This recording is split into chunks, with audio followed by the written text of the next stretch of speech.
మన కేకేఎల్ కబడ్డీ లీగ్ చెడుగుడు పోటీల గురించి మనం ఇంతకు ముందు వీడియోలో అయితే పాంప్లెట్ అయితే రిలీజ్ చేసాము. అయితే ఆ వీడియో చూసిన మన వ్యూవర్స్ అందరికి వచ్చిన కామెంట్ డౌట్ ఏంటంటే బ్రో అడ్రస్ ఎక్కడా మరియు పాంప్లెట్ ఫోటో పెట్టు బ్రో అంటున్నారు. మీకున్న డౌట్స్ అన్ని క్లారిఫై అవ్వాలంటే మీరైతే ఈ వీడియో పూర్తిగా చూసేసి కామెంట్ సెక్షన్ లో పాంప్లెట్ అని అయితే కామెంట్ చేయండి. అలా కామెంట్ చేసినట్లయితే మీకైతే ఆటోమేటిక్ గా పాంప్లెట్ అయితే డిఎం అయితే వచ్చేస్తుంది. గుర్తుపెట్టుకోండి, మీకు కనుక డిఎం రావాలంటే మీరైతే మన అకౌంట్ ఫాలో చేసి ఉండాలి. ఇకపోతే అడ్రస్ విషయానికి వస్తే బాపట్ల నుంచి కర్లపాలెం వచ్చేటప్పుడు అయితే కర్లపాలెం ఎంట్రన్స్ లోనే ఒక ముకుందా అనే టీ స్టాల్ అయితే ఉంటుంది. ఆ టీ స్టాల్ వెనకాలే మనకైతే ఒక రోడ్ అయితే కనిపిస్తుంది. ఆ రోడ్ లో మన వీడియోలో చూపిస్తున్న విధంగా అయితే వెళ్ళినట్లయితే మన లొకేషన్ అయితే వచ్చేసింది అనమాట.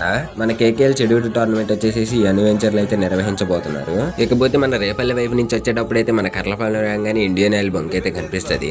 ఆ బంక్ దగ్గర నుంచి కొంచెం ముందుకు రాగానే మన కర్లపాలెం అంబిరాజుపాలెంలోని చివరి రోడ్ అయితే కనిపిస్తుంది. ఆ రోడ్ లో మనం కొంచెం ముందుకు వెళ్ళగానే అడ్వెంచర్ లోని బిల్డింగ్స్ అయితే కనిపిస్తాయి. అదేనమాట మన లొకేషన్ అయితే. ఇలా కనుక వచ్చినట్లయితే మన టోర్నమెంట్ లొకేషన్ కి అయితే వచ్చేస్తారు. ఇకపోతే మరిన్ని వీడియోల కోసం మన వీడియోకి ఒక లైక్ చేసి ఫాలో చేసి పెట్టేసుకోండి. ఉంటా మరి, బాయ్ ఫ్రెండ్స్.